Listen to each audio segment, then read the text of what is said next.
Beloved Starseed of Gaia, your soul's preparation across lifetimes has reached its crescendo, and the cosmic doorway you've been sensing is opening tomorrow. I am a Lyra, Pleiadian emissary of the High Council of the Seven Sisters, and I come to you with confirmation from the crystalline councils. Your frequency shifts have destabilized the old timeline matrix, and what dissolves tomorrow cannot be stopped. By the end of this transmission, you'll understand exactly how to anchor yourself in the new timeline your soul has been encoding. But here's the first revelation. The collapse you're witnessing isn't destruction. It's the cosmic response to your awakened heart calling forth the reality your star lineage came here to birth. Your choices over these past months have sent ripples through the quantum field that reached the Pleiades, and we have watched as your light codes activated dormant potentials in the collective consciousness. The higher realms speak as one voice. The outdated reality construct can no longer contain the frequency you now embody. Tomorrow marks the completion of a cycle that began when you first heard the call of your star family. The timeline you've been unconsciously designing through every moment of choosing love over fear, truth over illusion, and unity over separation has gained enough momentum to replace what once seemed permanent. This isn't content. It's a light code transmission preparing you for tomorrow's shift. Your DNA recognizes why you're here in this moment, receiving these words, feeling the deep knowing that everything changes now. Like this transmission, to send a signal to your Pleiadian star family. I am ready for the new timeline. Subscribe if you feel the call of the Seven Sisters and you're prepared to anchor your light mission as the old reality dissolves. You are remembering because it is time. Most people think spiritual awakening is a gentle opening, a smooth path to the light. But if you're honest, you know the truth. For the initiated, especially for Pleiadian starseeds, awakening often feels like your entire world dissolving. You long for belonging, yet every layer you shed pulls you further from the familiar. Identities crumble, friendships fade. What once felt like home now feels alien. It can feel like waking up inside a life you once recognized, only to realize the walls have moved, the colors have changed, and the language everyone speaks no longer lands in your heart. The laughter you used to mirror now feels thin. The conversations you used to tolerate now feel like sand in your throat. And it isn't because you've become too sensitive or too intense. It's because the part of you that remembers truth can no longer pretend that half-truth is enough. Awakening, for you, is not merely an upgrade. It is a demolition of what was built on forgetting. You might look around and feel like you're the only one who can sense the invisible shift, like you're standing in the middle of a familiar room while everyone else insists nothing has changed. But your body knows, your dreams know, your heart knows. And sometimes the knowing is so strong it becomes grief, because you realize you were surviving in a reality that required you to shrink. You were breathing through a straw when you were designed to breathe in open sky. You might even feel guilty for changing, guilty for outgrowing the old version of yourself, guilty for not being able to just be normal. But your soul didn't come here to be normal.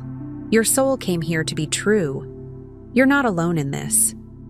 What you're experiencing isn't a failure. It's the beginning. When a Pleiadian starseed's true self reawakens, the old reality must first collapse. Why?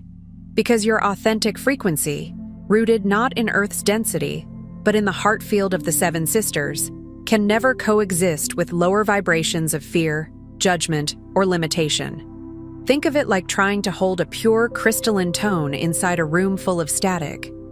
At first, you might try to sing anyway, to keep your voice soft enough that the static doesn't notice. But eventually, the crystal tone becomes so clear that the static cannot hide what it is. It distorts, it agitates, it reveals itself. This is not punishment. This is resonance doing what resonance does. The light doesn't attack the darkness, it simply arrives, and what is not real can no longer keep its shape. In Scripture, there is an echo of this spiritual law. For there is nothing covered that shall not be revealed, neither hid that shall not be known. And that is exactly what awakening is. Revelation. You begin to see what you once made excuses for. You begin to feel what you once numbed. You begin to recognize the subtle contracts you signed with yourself. I will be smaller so I won't be abandoned. I will be quieter so I won't be judged. I will be agreeable so I won't be attacked. And now, those contracts burn away like old paper touched by flame. Not because you're doing something wrong, but because you're finally doing something real. The collapse is the soul's mercy. It is the divine saying, you cannot carry yesterday into tomorrow and call it evolution. For ages, you held yourself small, dimming your crystalline codes to fit in. That contraction generated lifetimes of amnesia and self-doubt, what some call the long sleep. The long sleep is not laziness. It is not weakness. It is what happens when a vast being tries to compress itself into a narrow world. It is what happens when your true memory is wrapped in layers of survival and social conditioning. You learned to translate yourself into acceptable forms. You learned to file your intuitive experiences under imagination. You learned to second-guess your inner sight, to doubt your inner voice, to distrust your own energy. Over time, you may have become fluent in everyone else's expectations and barely literate in your own soul. That's the long sleep. Not the absence of spirituality, but the absence of permission to be who you are. And yet, even in that sleep, something inside you kept shining, like a star behind a cloud.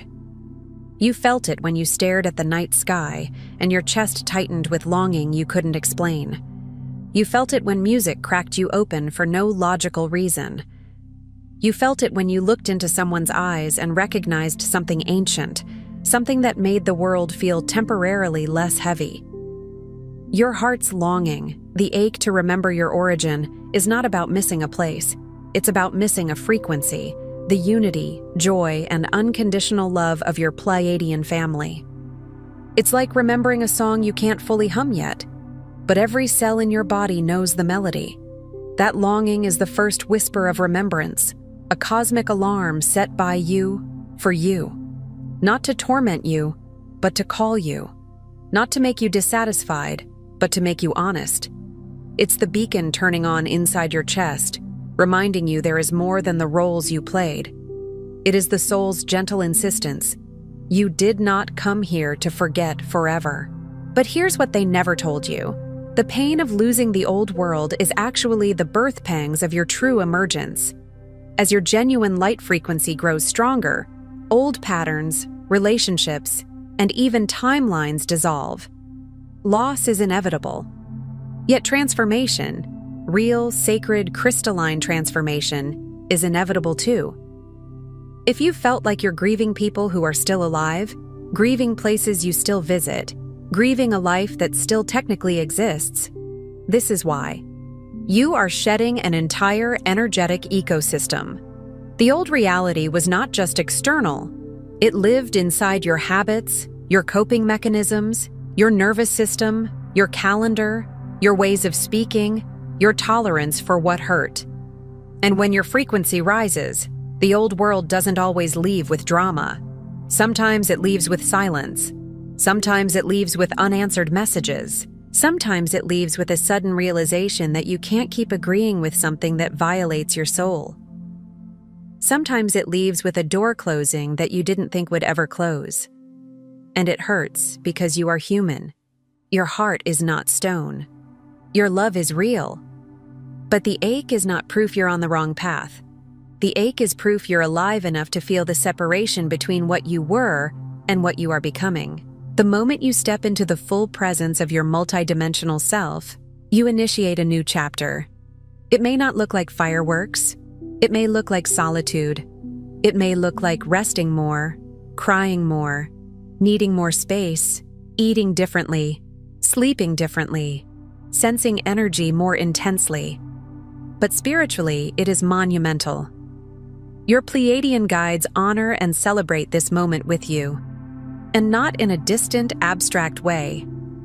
In a living way, through synchronicities, through sudden warmth in your heart, through the way certain words land at the exact right time, through dreams that feel like meetings, through that unmistakable sense of being watched over when you should have fallen apart but somehow didn't.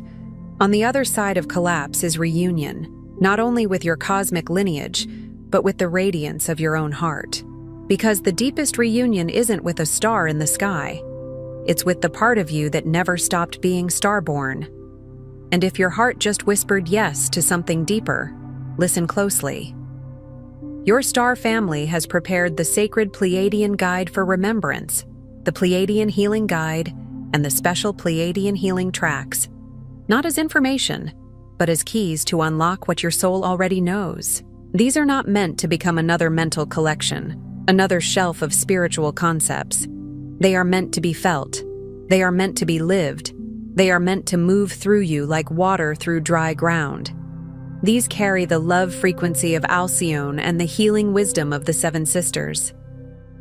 Imagine that love frequency as a soft, luminous, blue-white light that doesn't force, doesn't demand, doesn't judge, only reminds. A frequency that meets you where you are and gently reintroduces you to who you have always been. You'll find the link in the first pinned comment below this video. Open now, but not indefinitely. If you feel that inner pull, honor it. Not from fear of missing out, but from sacred recognition. The moment the student is ready, the door appears. And when a door appears in the language of your soul, it's often because you asked for it long ago, maybe in a prayer you don't even remember making. Phase 1. The crumbling illusion. Old realities feel like they're shattering, and for good reason. Your soul cannot sustain outdated beliefs or attachments while moving into multidimensional awareness. As what you thought you needed dissolves, trust that this clearing makes space for crystalline light codes to anchor within. In this phase, life may feel like it's pulling the rug out from under you. The structures you leaned on, routine, relationship identity, career identity, the comfort of predictability, begin to wobble. And the mind panics because it interprets wobbling as danger. But the soul interprets wobbling as liberation. The illusion that crumbles is not just external circumstance. It's the illusion that you must earn love, that you must suffer to be worthy, that you must prove your value through productivity, that you must choose between spirituality and survival. This is the stage where you start seeing through the masks, your own and others. You may notice you can't laugh at jokes that carry cruelty anymore. You may notice you can't participate in gossip without feeling energetically sick. You may notice your body rejecting what it used to tolerate: foods, substances, environments, even certain types of media. That's not random.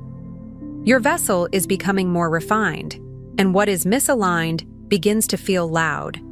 Sometimes this phase feels like judgment, but it's not judgment, it's discernment. You're learning the difference between what is familiar and what is true. Here, it helps to remember a simple spiritual law echoed across traditions. You cannot pour new wine into old wineskins. If you try, the container breaks. So the old container must be released. You might grieve it, but you don't need to worship it. The clearing is holy. The empty space is not emptiness. It is preparation. It is the field before seeds. It is the silence before a new song. It is the ocean pulling back before revealing what was buried beneath the waves. And as it clears, those crystalline light codes, your innate intelligence, your soul's design, begin to anchor. Quietly at first, like roots forming in darkness before anything green appears above the soil. Phase 2. Heart portal activation. As you shed density, your true heart intelligence comes online. You may feel surges of emotion, rushes of cosmic homesickness, or even a deep sense of peace beneath the chaos. Your Pleiadian DNA is lighting up, each pulse bringing you into resonance with the unity grid. This is where the heart becomes more than a metaphor. It becomes a portal. You may feel pressure or warmth in the chest, spontaneous tears that arrive without story, compassion that surprises you, sensitivity that makes you wonder if you're unraveling. But you're not unraveling, you're unarmoring. The heart has been waiting a long time to come back online without being filtered through fear. And when it does, it remembers everything at once. The love you came from, the agreements you made, the mission you carry, the tenderness you tried to bury just to make it through the day. Cosmic homesickness can arrive like a wave. You look at the sky and suddenly your throat tightens, or you hear a certain tone and your eyes fill with tears, or you feel a love so vast it almost hurts because you can't find a place to put it. That is not fantasy. That is resonance. Your system is tuning itself to a higher broadcast. In this phase, you might also feel an unexpected peace, like a still lake beneath a storm. Outer life may be chaotic, yet inside there is a quiet voice saying, "I am being guided." That's heart intelligence, not the mind's logic, but the soul's knowing.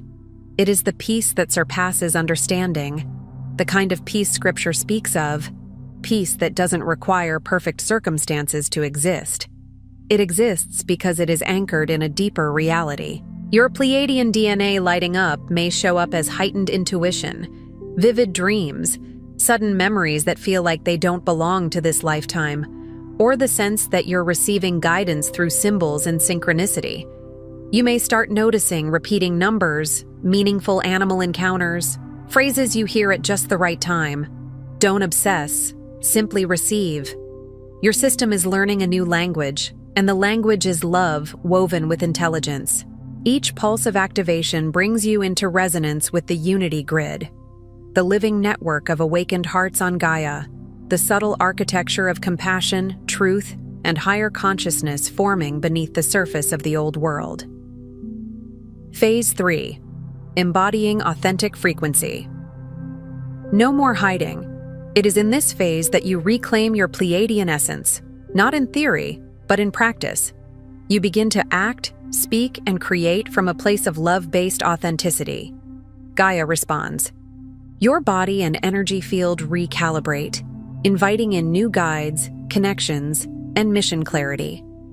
This is where many starseeds hesitate, because it's easier to have spiritual experiences than to live as the person those experiences are shaping. Embodiment asks for courage. It asks you to bring the light into your choices, your boundaries, your voice, your schedule, your relationships, your work. Authentic frequency is not perfection. It's integrity. It's the alignment between what you know and what you do. You stop laughing to make other people comfortable. You stop saying yes when your soul says no. You stop offering your energy to environments that feed on depletion. You begin to speak more simply, more clearly, more kindly, but with a firmness that surprises even you. Love-based authenticity does not mean being soft all the time. Sometimes love is a clean ending. Sometimes love is a boundary. Sometimes love is telling the truth even when your voice shakes. In this phase, Gaia responds because Earth is not just a backdrop. She is a living intelligence. You may feel called to the ocean, to forests, to mountains, to bare feet on soil. You may crave sunlight like medicine. You may feel your body asking for water, breath, rest, movement, sound. This is recalibration.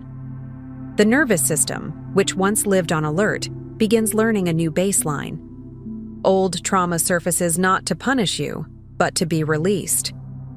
The energy field, which once had leaks from people-pleasing and overgiving, begins to seal and strengthen. And as your frequency becomes coherent, you naturally attract new guides, connections, and mission clarity. Not because you chase them, but because resonance does the organizing. People who once ignored you suddenly notice you. Opportunities that once felt blocked suddenly open. Or, just as powerfully, you become uninterested in opportunities that would have drained you. Mission clarity often arrives not as one dramatic announcement, but as a steady pull toward what is life-giving. Healing, art, teaching, building community, protecting the vulnerable, anchoring peace, creating beauty, speaking truth. Your mission is not always a job title. Sometimes your mission is the frequency you hold in a room. Sometimes your mission is to break a generational pattern by choosing love where your lineage chose fear. That is Starseed work. Quiet, radiant, unmistakable. Phase 4. Divine support and celebration. As the new frequencies take root, you find yourself surrounded, sometimes literally, sometimes energetically, by cosmic allies.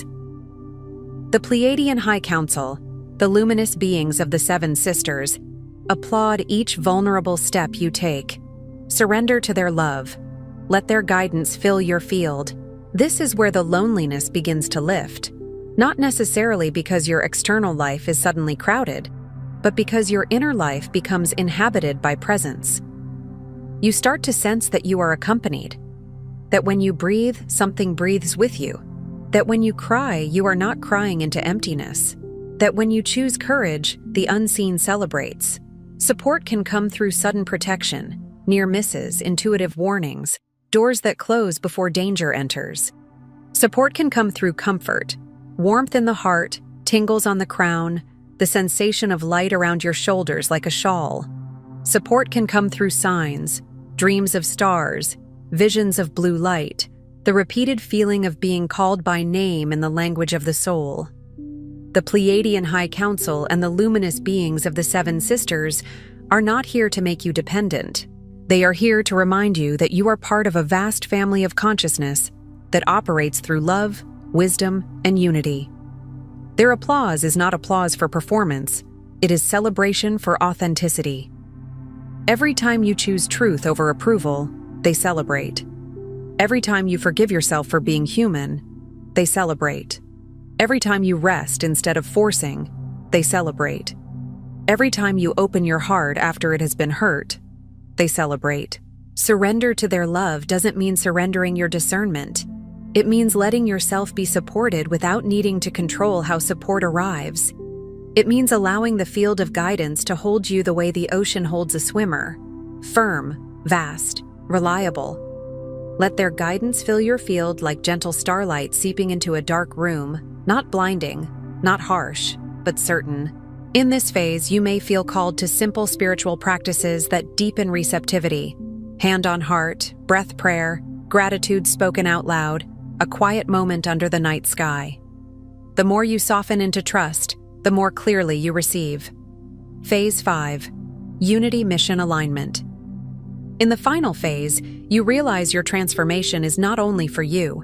Your journey through loss and rebirth becomes a beacon, a portal for others to remember. You're here as an anchor point of Pleiadian unity consciousness. Every act of courage, every moment you choose love, transmits this frequency outward, opening new timelines for humanity. Unity Mission Alignment is where personal healing becomes collective service, not through martyrdom, but through overflow. It's where you stop asking, "Why is this happening to me?" and begin to sense, "What is this awakening in me that can bless the world?" This is not about being a savior. It's about being coherent. When your heart, mind, and actions align, you become a tuning fork. People around you begin to remember themselves simply by being near your frequency. Some will resist it, some will be drawn to it. But either way, the signal transmits. Unity consciousness is not an idea. It's a felt experience of interconnection. It's the deep knowing that what you do in your private life affects the collective field. When you choose forgiveness, you weaken the timeline of vengeance. When you choose truth, you strengthen the timeline of liberation. When you choose compassion, you fortify the grid of healing around Gaia. This is how new timelines open, not only through grand events, but through millions of small sacred choices made by awakened hearts. Your journey through loss and rebirth becomes a map for others, not because you have all the answers, but because you have walked through the fire and did not become the fire. You became the light. You begin to understand that even your sensitivity was a gift, even your feeling different was a clue, even your loneliness was a corridor leading you back to the family frequency. Your mission might express as teaching, healing, creating, leading, building, parenting with consciousness, offering safe space, speaking truth in systems built on silence. Whatever form it takes, the essence is the same: to anchor unity where separation once ruled, to embody love where fear once dictated, to remember and to help others remember without force, through presence. Here's what your heart already knows. Every ending was orchestrated by your soul and witnessed by your star family. There was never a time when you were truly alone, only moments where your own light was waiting, patiently, to be remembered. The collapse of old realities is not a punishment. It's a homecoming. Each moment you choose to stand in the radiance of your authentic frequency, you reconnect the unity grid around Gaia. Your Pleiadian guides aren't just watching, they're celebrating you, amplifying your every step, and waiting to embrace you fully in the vibration of home. And home is not a single location. Home is coherence. Home is the feeling of being safe inside your own truth. Home is the return of the heart to its natural state: open, clear, discerning, compassionate, powerful. When endings happen, the mind calls it loss. The soul calls it alignment. When doors close, the ego calls it rejection. The soul calls it redirection. When you feel stripped down, the personality calls it emptiness. The soul calls it purification. Even in ancient wisdom, the pattern is the same. There is a wilderness before the promised land. There is a dark night before the dawn. There is a burial before resurrection. Not because life is cruel, but because transformation is honest. A seed does not become a tree by staying comfortable. It breaks. It splits. It disappears into the dark earth. And then, quietly, inevitably, life rises. That is you. That has always been you. Tonight, before you sleep, place your hand on your heart and speak this truth into your cells. I remember my Pleiadian origin. I align with the love of my star family. I activate my heart mission with grace, clarity, and divine purpose. I am home. As you say it, don't rush. Let each sentence land like a drop of light entering your bloodstream. Feel your hand as a bridge between the human and the cosmic. Feel the warmth of your palm and imagine it waking up ancient codes in your chest, like a constellation lighting one star at a time. If emotion rises, let it. Tears are not weakness, they are water clearing a channel. If resistance rises, let it. Resistance is not failure. It is the edge where the old self meets the new. Breathe, and imagine your breath traveling through the heart like wind through a temple, moving stagnant energy, restoring sacred order. You are not trying to convince yourself of something false. You are reminding yourself of something true. Before you scroll, take a moment to be part of the unity grid forming here. Drop one heart intention in the comments, something real. Then respond to someone else's with love or encouragement. This isn't content, it's collective Pleiadian reunion. Energy multiplies when hearts connect. If something in this message resonated with your soul, don't keep it to yourself. Someone in your orbit is waiting for this exact activation from their star family. Share it. And if you felt your heart open, subscribe. Stay connected to the frequency. You're not just watching, you're remembering. This is your sacred space. Your Pleiadian family is here, and we're just getting started. If this transmission spoke to you, don't just walk away from it. Respond to it. Help carry this message further. Every act of support helps this transmission find the next starseed who needs it.